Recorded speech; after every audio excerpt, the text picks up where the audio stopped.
marches comme un aveugle qui sait pas où il va. Tu marches comme un sourd qui n'entend rien du tout. Tu t'en fous des dieux, tu te moques de sa Bible. Mais un jour, tu couleras des larmes pour tout cela. Tu vas couler des larmes, tu vas pleurer un jour. Dis-moi si tu mourrais ce soir, mais que diras-tu à Dieu? Si tu mourrais demain, que diras-tu à Dieu? Mais si tu mourrais ce soir, que diras-tu à Dieu? Si tu mourrais demain, que diras-tu à Dieu?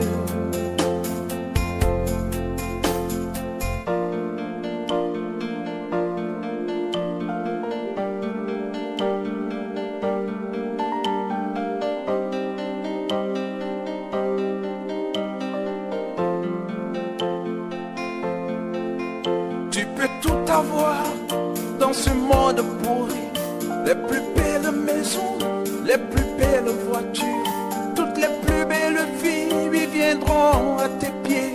Mais un jour, tu couleras des larmes pour tout cela. Tu vas couler des larmes, tu vas pleurer un jour. Dis-moi si tu mourrais ce soir, mais que diras-tu à Dieu?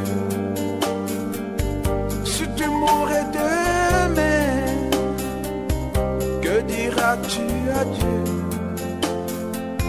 Si tu mourrais ce soir,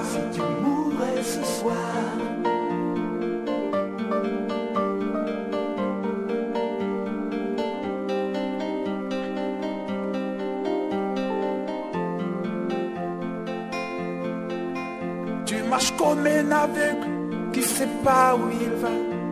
Tu marches comme un sourd qui n'entend rien du tout. Tu t'en fous des dieux, tu te moques de sa Bible. Mais un jour, tu couleras des larmes pour tout cela. Tu vas couler des larmes, tu vas pleurer un jour. Dis-moi si tu mourrais ce soir, que diras-tu à Dieu? Si tu mourrais demain, que diras-tu à Dieu? Si tu mourrais ce soir, que diras-tu à Dieu? Si tu mourrais demain, que diras-tu à Dieu? Si tu mourrais ce soir, que diras-tu à Dieu? Si tu mourrais demain, mais que diras-tu à Dieu? Si tu mourrais ce soir.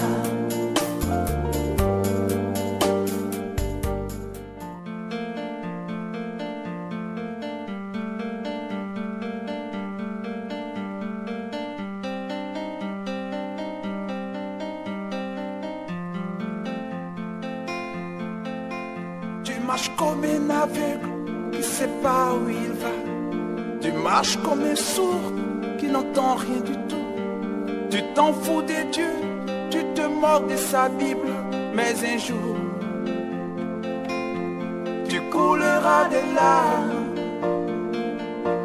pour tout cela. Tu vas couler des larmes, tu vas pleurer un jour. Dis-moi si tu mourrais ce soir,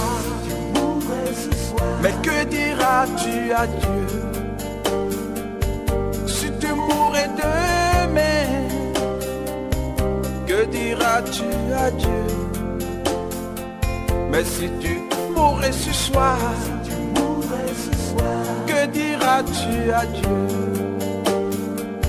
Si tu mourrais demain, que diras-tu à Dieu?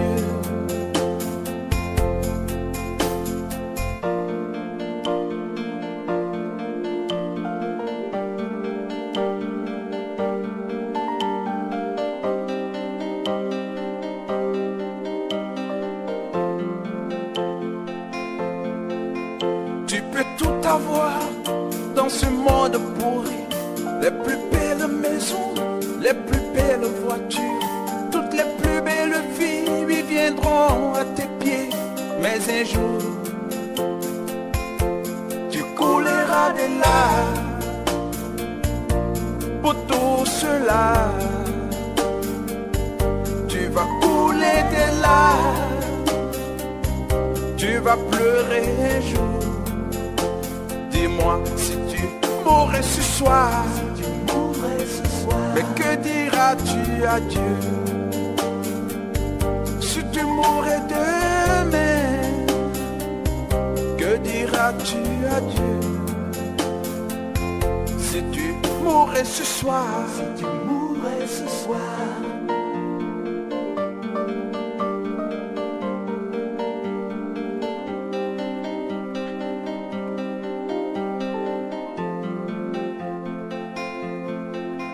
tu marches comme un aveugle qui sait pas où il va.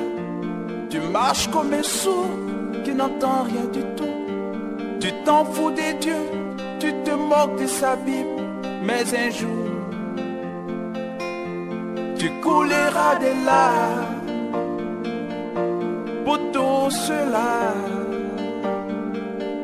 Tu vas couler des larmes, tu vas pleurer un jour. Dis-moi si tu mourrais ce soir, que diras-tu à Dieu? Si tu mourrais demain, que diras-tu à Dieu? Si tu mourrais ce soir, que diras-tu à Dieu? Si tu mourrais demain, que diras-tu à Dieu? Si tu mourrais ce soir, que diras-tu à Dieu? Si tu mourrais demain, mais que diras-tu à Dieu? Si tu mourrais ce soir.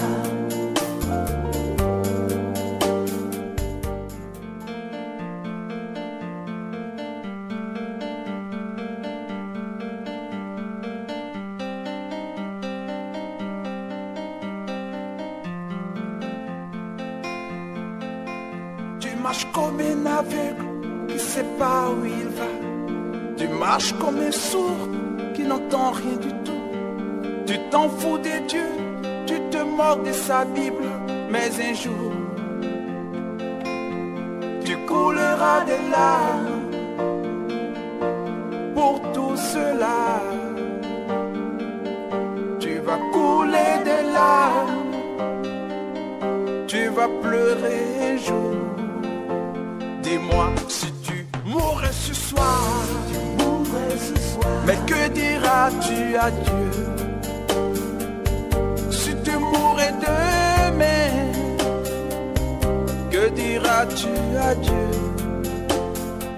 Mais si tu mourrais ce soir, que diras-tu à Dieu? Si tu mourrais demain, que diras-tu à Dieu?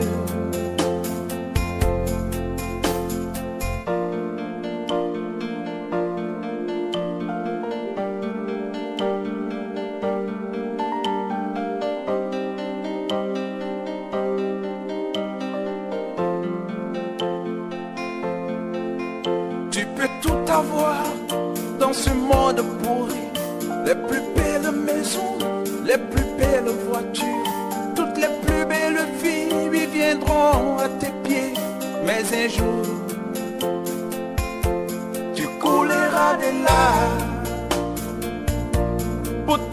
cela, tu vas couler des larmes, tu vas pleurer un jour.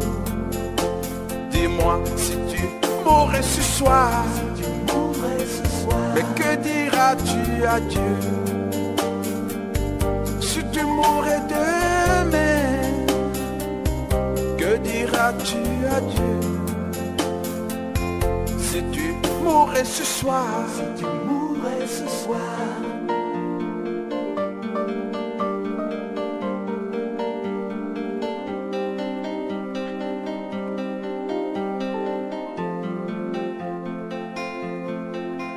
tu marches comme un aveugle qui sait pas où il va. Tu marches comme un sourd qui n'entend rien du tout. Tu t'en fous des dieux, tu te moques de sa Bible. Mais un jour, tu couleras des larmes pour tout cela. Tu vas couler des larmes, tu vas pleurer un jour. Dis-moi si tu mourrais ce soir, que diras-tu à Dieu?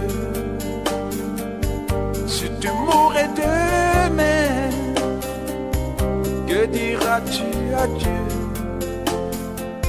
Si tu mourrais ce soir,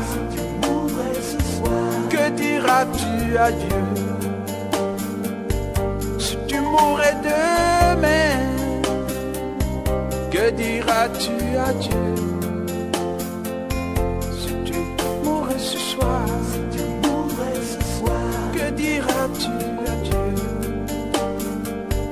Si tu mourrais demain,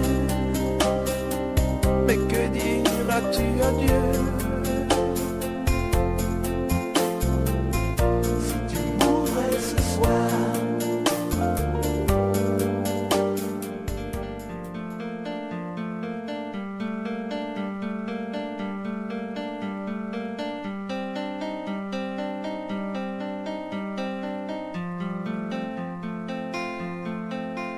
Tu marches comme un aveugle qui sait pas où il va.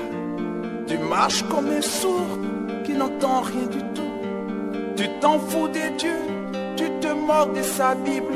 Mais un jour, tu couleras des larmes pour tout cela. Tu vas couler des larmes, tu vas pleurer un jour. Dis-moi si tu mourrais ce soir, mais que diras-tu à Dieu? Si tu mourrais demain, que diras-tu à Dieu? Mais si tu mourrais ce soir, que diras-tu à Dieu? Si tu mourrais demain, que diras-tu à Dieu?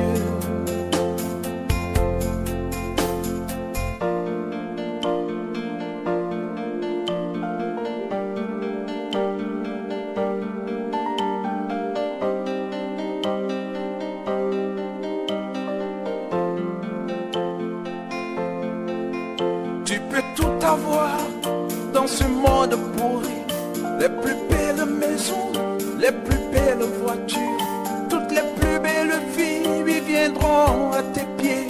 Mais un jour, tu couleras des larmes.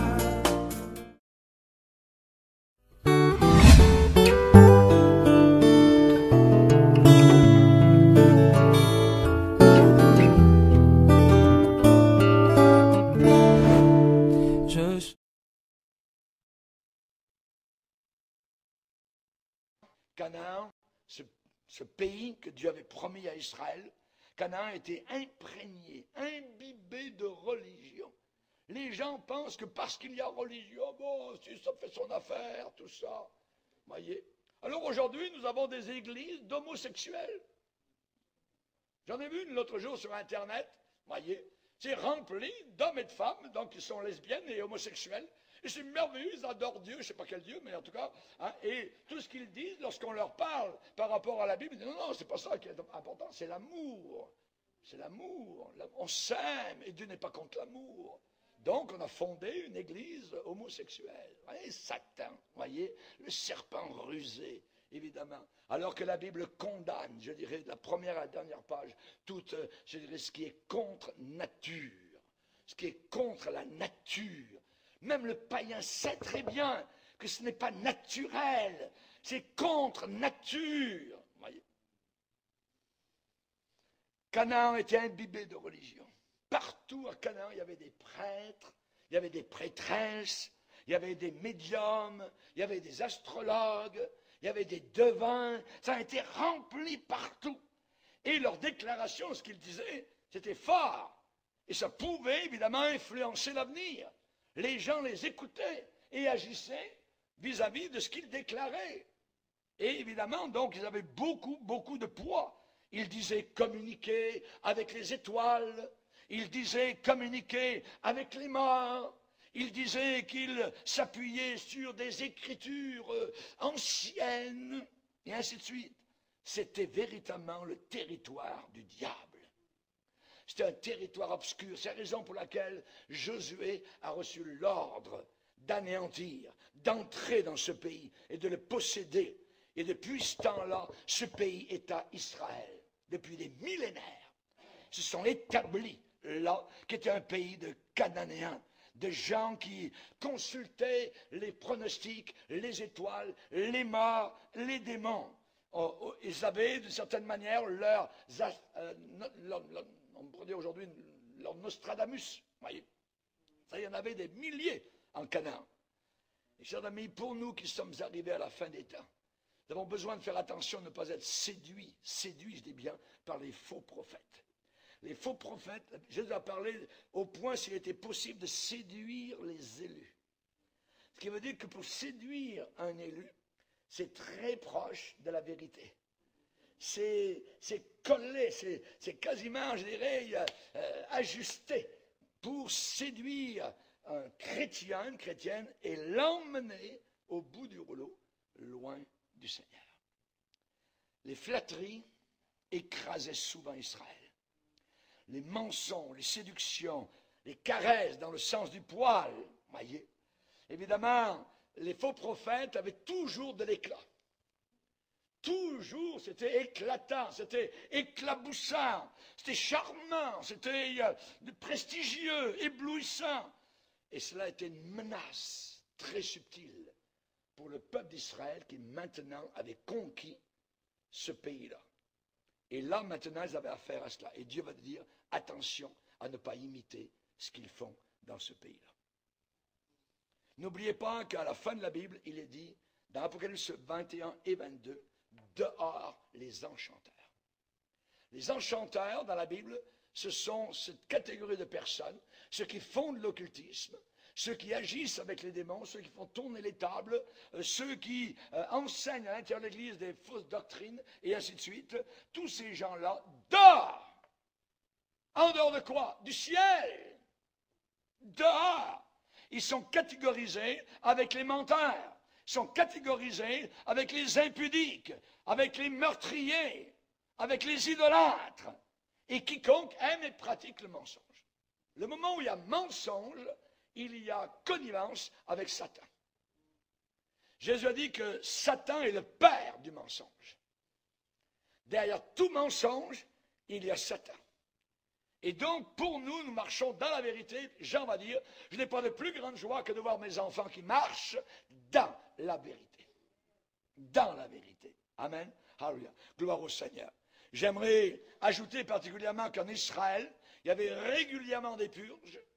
Il y avait régulièrement des purifications, des nettoyages, des réformes, et cela pendant un certain temps amenait un retour à Dieu, au véritable Dieu, avec un zèle, je dirais vraiment spirituel, et une adoration authentique envers le vrai Dieu, donc le seul vrai Dieu. On se rappelle le roi Saül, le premier roi d'Israël, quand il a commencé son règne, il a commencé par une campagne de nettoyage sur tout le royaume d'Israël. Sur toute la maison d'Israël.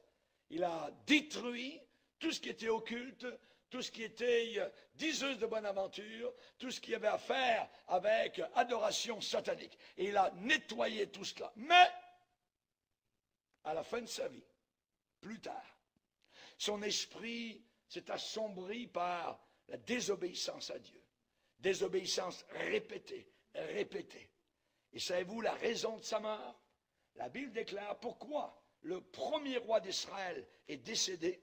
La Bible dit, Saül mourut parce qu'il se rendit coupable de désobéissance, d'infidélité envers l'Éternel, dont il n'observa pas la parole, et parce qu'il interrogea et consulta ceux qui évoquent les morts. Évoquez les morts, parlez aux morts. Je vais parler à mon grand-père qui est décédé. Je vais parler à ma grand-mère qui est morte depuis 20 ans, et ainsi de suite. Voyez. Cela est un danger de mort, selon le Seigneur. C'est la raison pour laquelle le premier roi d'Israël est mort, parce qu'il a consulté ceux qui évoquaient les morts. Il n'a pas consulté l'Éternel, aussi l'Éternel le fit mourir. Et l'Éternel transféra la royauté à David. Cela, chers amis, est un avertissement.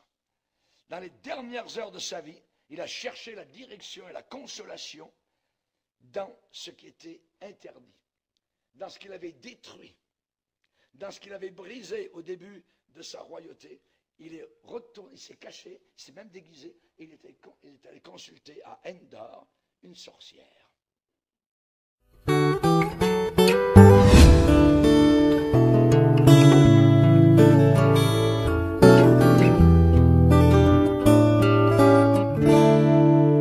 Je chante la...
Piscine, jeux de lumière, DJ, photographe, dress code, une ambiance où l'on whine sur les tubes du moment. Tous les ingrédients d'une soirée classique sont ici réunis. Et pourtant, nous sommes bien dans une soirée chrétienne, organisée par la pastorale diocésaine des jeunes. Et au premier abord, la différence ne saute pas aux yeux.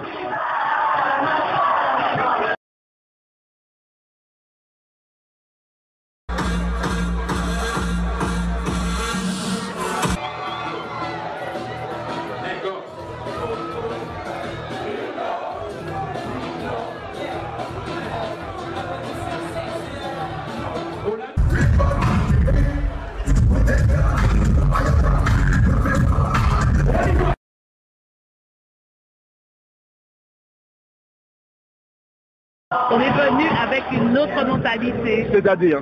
Eh bien, au départ, c'était la foi. Et on reste sur cet esprit, mais ça n'empêche pas de danser de la dancehall puisqu'il y a la foi.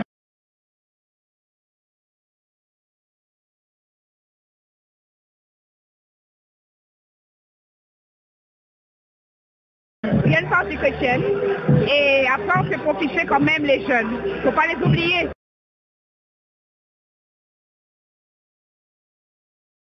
C'est une ambiance conviviale, sans prise de tête, tranquille, voilà, tout simplement. On découvre une autre facette de l'église, vraiment un concept nouveau, où quand même, moi-même je suis étonnée quand même de voir autant de jeunes qui ont pu adhérer à ce nouveau concept, et ça se passe super bien.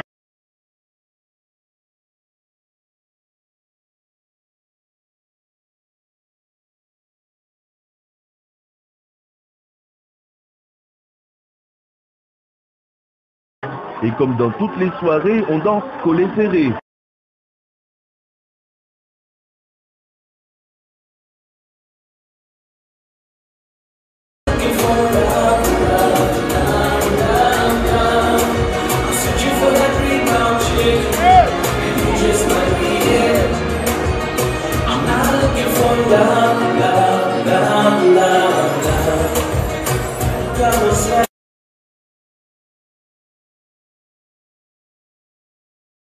Il y a aussi l'artiste dancehall du moment, celui qui fait déplacer les foules et les caméras, mais lors de la prestation, pas d'ambiguïté, le message est clair.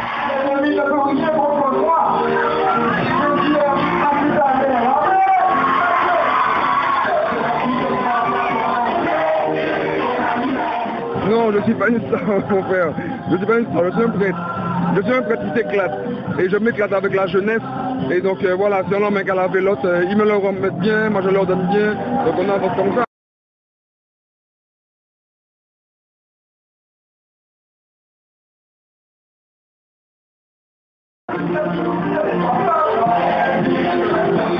Pourquoi j'aime ce travail-là, entre guillemets, de chanter en tant que prêtre, c'est que ce sont vraiment des paroles de force que les jeunes récupèrent et qui chantent à tue-tête. Mais c'est pas le tout de ma mission. Ma mission, c'est de donner ma vie à Dieu, de célébrer le culte.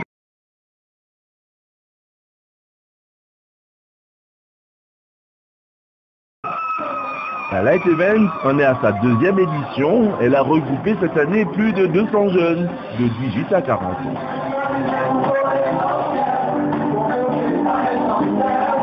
C'est une façon nouvelle d'oser en fait l'évangélisation. Et je pense avec ce que nous sommes, d'accord? Et donc du coup, par exemple, la musique qu'on entend, même si je ne suis pas spécialement fan je ne suis plus fan de zouk, etc. Mais n'empêche que c'est intéressant pour les jeunes de se rencontrer et de se dire, waouh, on peut se retrouver et vivre quelque chose d'authentique. En fait.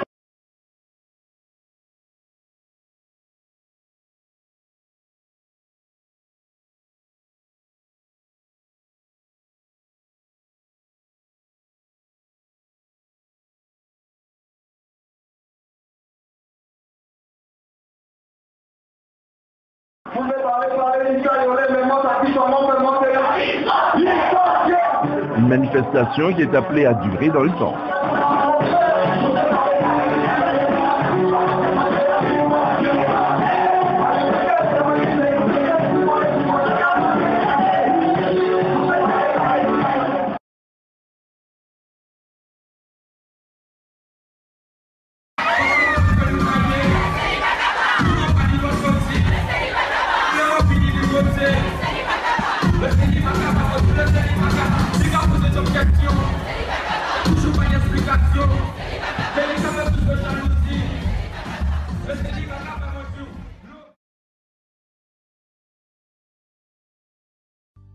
Reçois de moi le parfum qui t'est dû, la beauté de ton nom, oh, mon âme est perdue.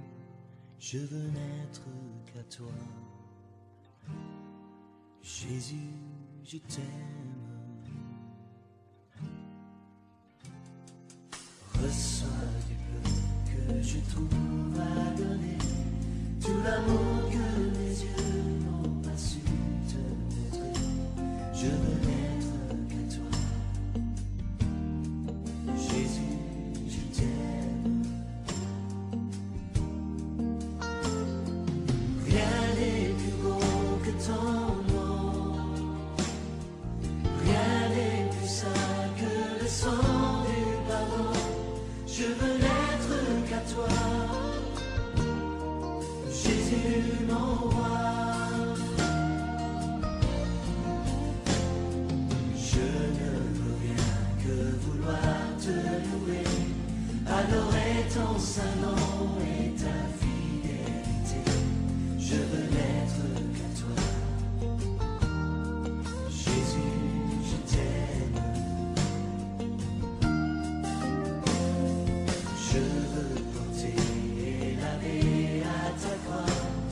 pensées de mon cœur dans le cœur de tes doigts. Je veux n'être qu'à toi. Jésus, je t'aime. Rien n'est plus beau que ton nom. Rien n'est plus saint que le sang du pardon. Je veux n'être qu'à toi. Jésus, mon roi.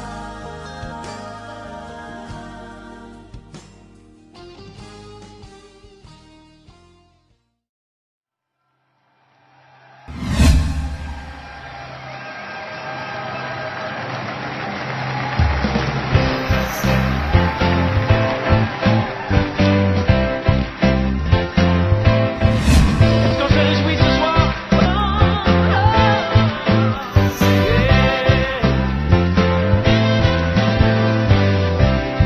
Je me réjouis dans le nom du Seigneur. Je me confie dans le nom du Seigneur. Je lève les mains dans le nom du Seigneur. Je danse de joie dans le nom du Seigneur. Je célébrerai le nom de celui que mon cœur aime. Oui, je bénirai le nom de mon Sauveur. Je célébrerai le nom de celui que mon cœur aime. Oui, je